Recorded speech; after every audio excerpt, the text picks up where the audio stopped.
Mrs Jyotika Sinha, आप पटना से आई हैं। Yes sir. और 2 साल पहले आपने अपना किडनी ट्रांसप्लांट कराया था in a large hospital in south Delhi. Yes sir. And आपकी मदर ने किडनी दी थी। हाँ। तो आप बता रही हैं कि 6 महीने तक आप ठीक थी, बट उसके बाद आपकी तबीयत खराब होती गई and the doctors over there could not handle and you came to me. So what was the problem? Why did you come to me? Sir मेरी जो जैसे ट्रांसप्लांट के बाद तो कुछ टाइम तक बिल्कुल ठीक रही मैं। उसके बाद क्या हुआ कि मेरा वोमिटिंग स्टार्ट हो गया। जब भी मैं कुछ खाना खाती थी, कुछ भी खाती थी, तो मेरा ना डाइजेस्ट नहीं हो पा रहा था, तो वोमिटिंग शुरू हो जाता था। कुछ खाया वोमिटिंग हो गया, तो समझ नहीं आ रहा था मुझे कि हुआ क्या है मुझे। फिर क्या क्या किया उन्होंने? तो काफी टाइम तक फिर जब मैं वापस गई डॉक्टर के पास, तो उन्होंने इंडोस्कोपी कराया। उसके बाद मेरा वो क्या, हाँ, गॉल ब्लैडर का कोलिसिस्टेक्टमी कराई। लेकिन कोलिसिस्टेक्टमी कराने के बाद आपका इम्प्रूव नहीं हुआ। हाँ, उसके बाद वॉमिटिंग इम्प्रूव नहीं हुई और लॉस ऑफ एपेटाइट था। हाँ, फिर गॉल ब्लैडर का मेरा ऑपरेशन, उन्होंने कहा कि गॉल ब्लैडर में प्रॉब्लम है, तो उन्होंने कहा कि उसको हटा देना ही ठीक रहेगा सोल्यूशन। उन्होंने ऑपरेशन कराया। ऑपरेशन जब हो गया, मुझे लगा ऑपरेशन के बावजूद भी आप इम्प्रूव नहीं हुए। हाँ, मुझे लगा कि ठीक हो गया सर, लेकिन उसके बाद भी ठीक नहीं हुआ। उसके बाद भी वो कंटिन्यू रहा। आपका क्रिएटिनिन भी बढ़ने लगा था। हाँ, and all that. So now फिर आप मेरे पास आई, then what happened? Just tell them. So उसके बाद मैं जब वोमिटिंग मेरा जब ठीक नहीं हुआ, तो फिर मैं यहाँ आई अपोलो में। डॉक्टर सरीन, अशोक सरीन से मैं मिली। तो मुझे उसके बाद मेरा जो ट्रीटमेंट हुआ, उसके बाद जो एक मेडिसिन थी उसको स्टॉप करने के बाद ही वो मेरा जो प्रॉब्लम था वो ठीक हुआ। चेंज किया। चेंज किया।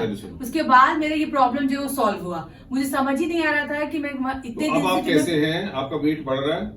हाँ, वेट तो अभी ठीक है सर, और वोमिटिंग का प्रॉब्लम भी बिल्कुल ठीक है, और मेरा किडनी भी बिल्कुल ठीक है। और डाइट, एपेटाइट कैसी है? वो भी बहुत अच्छी है सर, बहुत अच्छी है। So you're feeling all right? Your creatinine is also coming down from हाँ, 2.1, it came down to 1.4. हाँ, So your graft is working properly, your diet is all right, your weight is going up. Yes sir. So you're quite happy? हाँ, yes sir, मैं बहुत खुश हूँ पहले से। मैं बिल्कुल ठीक भी हूँ। मिस्टर ऋषभ, बताइए क्या एक्सपीरियंस है आपका? मैं 2-3 चीजें हाईलाइट करना चाहूंगा। दिल्ली का एक बहुत बड़ा रिनाउंड हॉस्पिटल है, मैं नाम नहीं बता सकता, और उसके बहुत एक रिनाउंड डॉक्टर हैं जिनके अंदर इनका ट्रीटमेंट पिछले 5 सालों से चल रहा था, और लगातार हम लोग उन पे ट्रस्ट करते हैं, क्योंकि किडनी का प्रॉब्लम एक ऐसा प्रॉब्लम है जो कि आगे बताइए, बीमारी के बारे में बताइए। हाँ। उसमें क्या होता था कि बहुत तरह के इशू हो रही थी कि जब डॉक्टर के पास जाते थे वो टाइम हमें नहीं दे पाते थे। वो मतलब 2-4 मिनट बिजी डॉक्टर थे, काफी ज्यादा बिजी। तो सर भी हैं, लेकिन सर के साथ सबसे बड़ी खासियत ये होती है कि जब आप आते हैं तो आपको लगता है कि आप अपने किसी पेरेंट के पास आए हुए हो। आपके फादर हैं, आपके अंकल आपसे बात कर रहे हो, इतना अपनेपन से बात करते हैं, एक एक चीज सुनते हैं, और ये सबसे इंपॉर्टेंट बात होती है।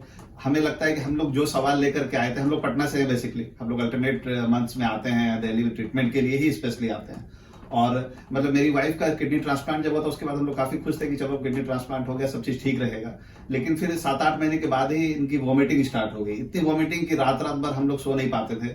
इन्होंने मेडिसिन ली, उसके बाद वोमिटिंग और उसके बाद कोइंसिडेंटली हम सर के पास आए यहाँ पर, और सर से जब मिले हमें लगा कि एक सेकंड ओपिनियन लेना चाहिए। तो एकदम ड्रामेटिक चेंज आया। 2.1 था क्रिएटिनिन, जो पिछले 4-5 महीने के अंदर 1.4 पे आ गया, और इनकी एपेटाइट भी ठीक हो गई, वेट भी स्टेबल है बिल्कुल। अब तो वेट कम हो रहा था, वेट बढ़ रहा, हाँ, बहुत तेजी से कम हो रहा था, अब वेट बढ़ रहा है। पहले स्टेबल हुआ, अब थोड़ा बढ़ना भी शुरू हो गया है। तो मैं मतलब काफी, मैं क्या सेटिस्फेक्शन बोलना भी काफी छोटा वर्ड होगा। डॉक्टर साहब हमारे लिए इन्होंने जो किया है, मतलब hats off. You're quite happy?